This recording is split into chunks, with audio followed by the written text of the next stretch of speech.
700 किसान मर जाए तब भी इस देश का राजा बिल्कुल बहरा हो जाए और एक बात ना सुने। हमारा खर्चा दोगुना हुआ, आय दोगुनी नहीं हुई। तो मोदी जी आपने क्या कमाल कर दिया कि किसान का खर्चा और कर्जा दोनों बढ़ गया। संघी और भाजपी जो सोच है उसमें महिलाओं के प्रति घृणा है। गोधरा के अंदर हुई घटना और मणिपुर में हुई घटना, अगर मैं वो जो 22 साल का फासला देखता हूँ तो मुझे सब कुछ वही दिखता है। मुझे लगता है कि हमारे देश के संघी भी तालिबानियों से कम नहीं। कि लोगों को अधिकार मांगने से रोकना है तो उनकी हालत ऐसी कर दो ताकि वो भीख मांगने पर जीने के लिए लाले पड़ जाए। उन्होंने रोजगार को खत्म करने का काम किया है। जो सरकारी जॉब्स थी उसको खत्म करके प्राइवेटाइजेशन का, कॉन्ट्रैक्चुअल बेसिस का इस प्रकार से उन्होंने जो शुरू किया है ताकि ना उसमें रिजर्वेशन की जरूरत पड़ेगी, ना ही आप आदिवासी और दलित और पिछड़ों को कुछ देना पड़ेगा। और इसीलिए देश के अंदर युवा जो है वो धीरे धीरे जो है नंबर ऑफ बेरोजगार बढ़ते जाएंगे। जिस देश में शांति नहीं होती है ना, उस देश में तरक्की नहीं होती है। और जिस देश में शांति नहीं हो, तरक्की नहीं हो, इन्वेस्टमेंट कम हो जाता है और इसीलिए नए रोजगार की जो क्षमता है वो खत्म हो जाती है। युवा हो, गरीब हो, दुकानदार हो, पिछड़ा हो, दलित हो, आदिवासी हो, महिला हो, किसान हो, मजदूर हो, हर किसी का निर्णय में भागीदारी कंसल्टेशन के माध्यम से, कंसेंट के माध्यम से और उनका प्रतिनिधित्व हर जगह पर लाकर कर सकते हैं। पर देश में जब तक जनगणना नहीं होगी तो आप कैसे तय करोगे कि कितनी कहाँ भागीदारी होनी चाहिए। आज हमारे साथ कांग्रेस सेवा दल के अध्यक्ष लालजी देसाई सर हैं, जिन्होंने भारत जोड़ो यात्रा को भी बहुत करीब से देखा है, पूरी यात्रा में शामिल रहे और अब भारत जोड़ो न्याय यात्रा में भी उसको भी बहुत करीब से देख रहे हैं और पूरी यात्रा में अभी तक शामिल रहे हैं। और जो 5 न्याय की लड़ाई राहुल गांधी लड़ रहे हैं, जिन 5 न्याय को लेकर ये यात्रा निकाली गई है, उसी को लेकर सर मैं आपसे सवाल पूछूंगी कि 5 न्याय राहुल गांधी ने बोला है, श्रमिक न्याय, किसान न्याय, युवा न्याय, महिला न्याय और भागीदारी न्याय। तो एक एक करके आप लोगों के लिए इनको थोड़ा सा इलेबोरेट कर दीजिए कि आखिरकार ये जो न्याय की लड़ाई है, ये जो 5 न्याय हैं, ये क्या हैं और ये क्यों ज़रूरी है। तो शुरुआत करेंगे श्रमिक न्याय से। देखिए, कांग्रेस मूलतः उसकी रचना भी हुई है, वो न्याय की लड़ाई के लिए हुई है। इस देश में जब गोरों ने यानी कि ब्रिटिश शासकों ने अन्याय करके हमारे यहाँ पर अमानुषी त्रास और हमारे ही श्रमिक हो या किसान हो या कोई भी देश के सिटीजन है, उनको उनके पर अन्याय और अत्याचार करके वो यहाँ से लूट के सब कुछ इंग्लैंड ले जा रहे थे और हमारे देश के लोगों को आज़ादी की जगह पे गुलामी की जो है वो जंजीरों में जकड़ा हुआ था। तब भी कांग्रेस की जो लड़ाई थी वो न्याय की लड़ाई थी, आज़ादी की लड़ाई है। तो हम लोग कहते हैं कि हमारे देश का संविधान और हम आज़ादी हैं जब कहते हैं तो वो किस बात की आज़ादी। हमेशा हमारा संविधान हमको अधिकार देता है, समन्याय का अधिकार है, बोलने का हमारा अधिकार है, जीने का अधिकार है। इस देश के नागरिक होने के तहत विविध धर्म का या जाति, कल्चर जो हमारा संस्कृति है उसको कर रखने का अधिकार। सवाल ये है कि अधिकारों पर आजकल जो तराप एक के बाद एक शुरू हुई, मैं 5 जो न्याय है उसको मैं सिर्फ एक आइसोलेशन में शायद कुछ लोग देखते होंगे, पर मैं उसको एक पूर्ण रूप से देखना चाहता हूँ। ये पूर्ण सपना ये है कि किसको अन्याय हुआ है। हमारे देश के संविधान ने तो अधिकार दे दिया, देश आज़ाद हो गया, पर क्या वो आज़ादी, क्या वो न्याय गरीब तक पहुंचा? इस देश का सबसे मजदूरी कर कर अन्न पैदा करने वाला, दूध पैदा करने वाला, इस देश के निर्माण का काम करने वाला, ईंट पकाने वाला, भट्टी जलाने वाला, जो हर जगह पे मजदूरी करता है, कोयला की खदान में काम करने वाला या हर जगह पे जो मजदूर काम करता है और जिसके कंधों पर ही राष्ट्र का निर्माण होता है, वो मजदूर को न्याय मिल रहा है क्या? हमारे एक साथी की पंक्तियाँ भी है कि हल चला के खेतों को मैंने ही सजाया रे, गेहूं चावल मक्के के धानों को उगाया रे, चूल्हा भी जलाया मैंने, रोटी भी पकाया रे, रहूं क्यों भूखे पेट रे। तो जो पकाने वाला है, मजदूरी करने वाला है, वो मिलों को चलाने वाला, धागों को बनाने वाला, सपनों के रंगों से उसको सजाने वाला, वो कपड़ा बनाने वाला, जो मिल का मजदूर भी है, वो अंत में उसको तो कफन भी नहीं मिलता है। तो ये जो बात है कि हर प्रकार की मजदूरी करके राष्ट्र निर्माण का कार्य करने वाले श्रमिकों को क्या जितना काम करते हैं उतना दाम मिलता है? क्या वो जो काम कर रहा है उसके काम की कोई सुरक्षा है? कल जाके उसको कुछ हो गया तो उसके परिवार का क्या? उसके लिए सुरक्षा। तो हम लोग ये श्रमिक न्याय की जब बात करते हैं और राहुल जी ने जो 5 न्याय की बात की है, उसमें सही वेतन और पूरी सुरक्षा, ये श्रमिकों के लिए मुझे लगता है आज देश में सबसे ज़्यादा जरूरी है। हमारे देश के अंदर हर काम को प्राइवेटाइजेशन, आउटसोर्सिंग, कॉन्ट्रैक्चुअल वो करके मजदूर श्रमिक वर्ग जो है उनकी जो सेफगार्ड्स थी उसको ख़त्म करने का इस देश के अंदर जो चल रहा है, इसीलिए कांग्रेस ने श्रमिक न्याय के बारे में बात किया। सर, किसानों के साथ लगातार अन्याय हो रहा है। 1 साल वो सड़कों पर रहे, दिल्ली की सड़कों पे आंदोलन किया, उनको गारंटीड एमएसपी का वादा कर दिया सरकार ने, लेकिन उसके बाद फिर उनके साथ वादा खिलाफी हुई। इस न्याय में किसान न्याय भी शामिल है, ज़रा इसको भी विस्तार से समझाइए। देखिए, भारत को हम बचपन से ही पढ़ते थे तब भी कि भारत कृषि प्रधान देश है। दुनिया का सबसे ज़्यादा पशु कोई देश में है तो वो भारत में है। So largest live stock population है वो भारत में है। हमारे देश के पशुओं का, हमारे देश के किसान, जो हमारा कृषि बलराम बोलते हैं हम लोग, एक्चुअली कृष्ण बलराम, तो कृष्ण मतलब पशुपालन की बात करते हैं, बलराम खेती की बात करते हैं। तो ये 5000 साल पहले से जो हम कृष्ण बलराम की और कृषि पशुपालन की, गोपालन की जो बात करते हैं, वो पैदा करने वाला, दूध पैदा करने वाला, वो अन्न पैदा करने वाला, वो सब्जी पैदा करने वाला, इस देश को पोसने वाला, हम तो कहते हैं कि किसान जगत का तात है। और हम नारे भी लगा लेते हैं कि जय जवान जय किसान, देश की शान है किसान, ये तो हमारा नारा है। सवाल ये है कि जिस धरती से जो नाता है, हमें जब जमीन किसानों से जब छीनी जाती है सरकार, खास करके मोदी सरकार 2014-15 में वो लाई थी कि धरती हर किसी से जमीन को छीनने का अध्यादेश, तब हम लोगों ने नारा लगाया था कि धरती से क्या नाता है, धरती हमारी माता है। तो किसान धरती को माता के रूप में देखता है, नदी को माता के रूप में देखता है, और वो किसान जल, जमीन, जंगल को साथ मिलाकर इस देश के पोषण में उसका एक बहुत बड़ा रोल है। वही किसान अपने अधिकारों के लिए दिल्ली की चारों ओर सड़कों पर एक साल तक कठिन परिस्थितियों में रहे, बारिश में रहे, ठंड में रहे, धूप में रहे, 700 किसान मर जाए, तब भी इस देश का राजा बिल्कुल बहरा हो जाए और एक बात ना सुने। तो ये किसानों के लिए अत्याचार जो है देश के अंदर, अभी का जो शासक है उसको सिर्फ 5 पूंजीपतियों की पड़ी है, किसानों की नहीं। और इसीलिए मुझे लगता है कि किसान के न्याय, और क्या चाहिए, किसान मांग क्या रहा है? किसान कोई बाकी लोगों की तरह वो TDS क्या, PF और ग्रेजुएटी वो तो नहीं मांग रहा है। किसान मांग रहा है क्या, कि मैं जो पैदा करता हूँ, मुझे जो खर्च होता है, वो खर्च से मुझे 1.5 गुना टोटल मिल जाए ताकि मेरा परिवार चल जाए। तो MSP की बात करता है किसान। मोदी जी तो बहुत बड़ी बात करते थे कि 2 गुनी आय कर देंगे। मैं किसान हूँ, 100 गाय भैंस रखता हूँ, तो मैं हमेशा कहता हूँ कि हमारा खर्चा 2 गुना हुआ, आय 2 गुनी नहीं हुई। तो मोदी जी आपने क्या कमाल कर दिया कि किसान का खर्चा और कर्जा दोनों बढ़ गया, आत्महत्या की घटनाएं बढ़ने लगी। तो इसी को लेकर कांग्रेस पार्टी ने, राहुल जी ने, जो किसानों के लिए, जहाँ जहाँ किसानों की लड़ाई होती है, राहुल जी खुद उसमें वहाँ पे मौजूद होकर लोग किसान के साथ इसलिए खड़े रहते हैं, वो जानते हैं कि हमारे देश का पूरा अर्थतंत्र है वो हमारे देश की एग्रीकल्चर जो है उसके पर निर्भर है। हमारे देश में सूखा पड़ता है तो हमारे देश में पूरा इसका जो साइकिल है इकोनॉमी का ठप हो जाता है। तो बिना किसान की सुरक्षा, बिना किसान को सही दाम, किसान को पूरी जो इनकी इंश्योरेंस की बात हो, या जब बाढ़ आए, सूखा आए, तब की जो सपोर्ट सिस्टम है, जब तक हम नहीं करेंगे, दो ही चीज़ चाहिए किसान को कि जब मैं जो डालता हूँ ज़मीन में वो सही दाम पे और सही क्वालिटी वाला मिले, और जब मैं बाजार में बेचने जाता हूँ तो मुझे कोई लूट ना ले। यही 2 काम किसान को ज़रूरत है, और मुझे लगता है कांग्रेस उसके लिए इसीलिए किसान न्याय की बात कर रही है। महिलाओं के खिलाफ लगातार जब से मोदी सरकार आई है, महिलाओं के खिलाफ अपराध बढ़ गए हैं, उनको अनसुना किया जा रहा है, उनकी सुरक्षा इस देश में नहीं बची है। यही कारण है कि यात्रा मणिपुर से शुरू की गई, क्योंकि मणिपुर में जो घटना हुई वो विभत्स थी। ऐसी घटना शायद ही इस देश में कभी हुई होगी, लेकिन फिर भी प्रधानमंत्री मोदी चुप रहते हैं, और इस 5 न्याय में नारी न्याय को भी शामिल किया गया है।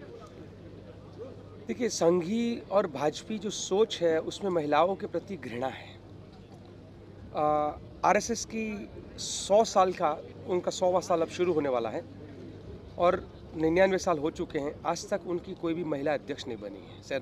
सर सेनापति सिर्फ पुरुष बनते हैं। उनके 49 लोगों की कमेटी होती है तो उसमें कोई महिला नहीं होती है। जब कुएं में नहीं है तो कहाँ से नल में आएगा? तो उनकी सोच में ही नहीं है महिलाएं। वो पूर्णतः पैट्रियार्कल स्ट्रक्चर, जिसको हम पितृसत्ताक समाज कहते हैं, उनके ही सब लोग कैरियर हैं, और वो चाहते हैं कि, और वो मानते भी हैं, जैसे महिलाओं को कैसे कपड़े पहनने चाहिए। जैसे कहीं बीच में बेंगलोर में जब भाजपा की सत्ता थी, बलात्कार हुआ तो लोगों ने कहा कि बलात्कार इसलिए बढ़ रहे हैं क्योंकि महिलाएं जींस का पैंट पहनना शुरू कर दिया है। तो बहना क्या पहनेगी वो भी संगीत तय करेंगे।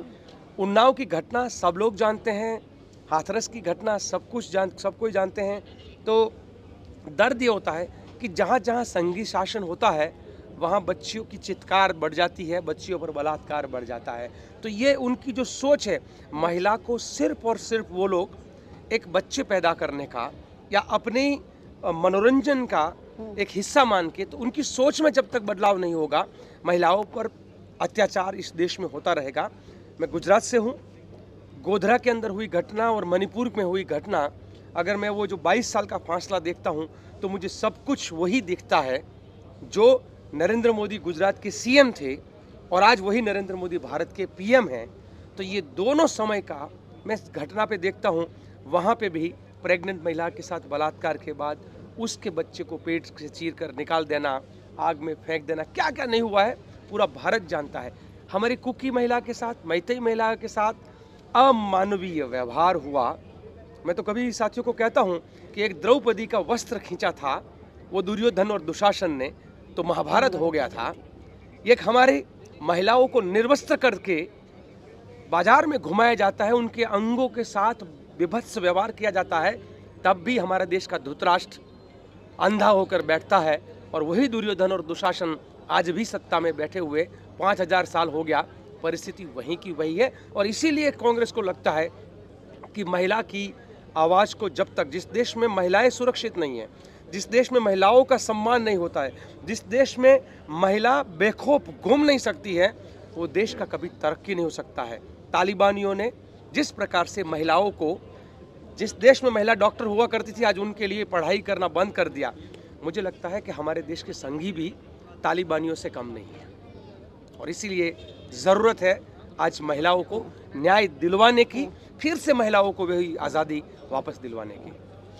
सर, हम हमेशा कहते हैं युवा इस देश का भविष्य हैं और राहुल गांधी को लोग युवा नेता के तौर पे देखते हैं और युवाओं के साथ मोदी सरकार में बहुत बेरोज़गारी बढ़ गई है, वो घर पे बैठे हैं, युवा आत्महत्या करने पर मजबूर हैं और अभी जंतर मंतर पे भी युवा प्रदर्शन कर रहे हैं क्योंकि पुरानी आर्मी के भर्ती के तहत उनकी भर्तियां नहीं हुई हैं। इसमें युवा न्याय भी शामिल किया गया है, इसको लेकर विस्तार से देखिए। जिस प्रकार से अगेन में, क्योंकि फिर से ये कोई भी शासक जब होता है तो उसके पीछे उसकी विचारधारा काम करती है। संघी शासकों की विचारधारा यही है कि देश में रिजर्वेशन नहीं रहना चाहिए, देश में सुरक्षा, मतलब जो सिक्योरिटी और सेफगार्ड्स फॉर द जॉब नहीं रहना चाहिए, क्योंकि वो चाहते हैं, जैसे मैकोले की एजुकेशन सिस्टम थी, education for class and literacy for mass. So जो पैसे वाले हैं उसके लिए ज्ञान है और जो गरीब है उसके लिए अक्षर ज्ञान है। उसी तरीके का जॉब में भी ये संघी है, वो मूलतः पूंजीपतियों के हाथ की कठपुतलियां हैं। वो चाहते हैं कि पूंजीपतियों को क्या चाहिए, पूंजीपतियों को ये चाहिए कि ज़्यादा बेरोजगार हो, ताकि इकोनॉमी में जो है ना वो डिमांड एंड सप्लाई, आपके पास मजदूरों का सप्लाई ज़्यादा होगा और डिमांड कम होगा, तो कम इनकम में भी लोग कम दाम पे काम करना शुरू करेंगे, लगातार असुरक्षित होंगे। तो आज किसी एक ने रखा, कल किसी और रखेगा।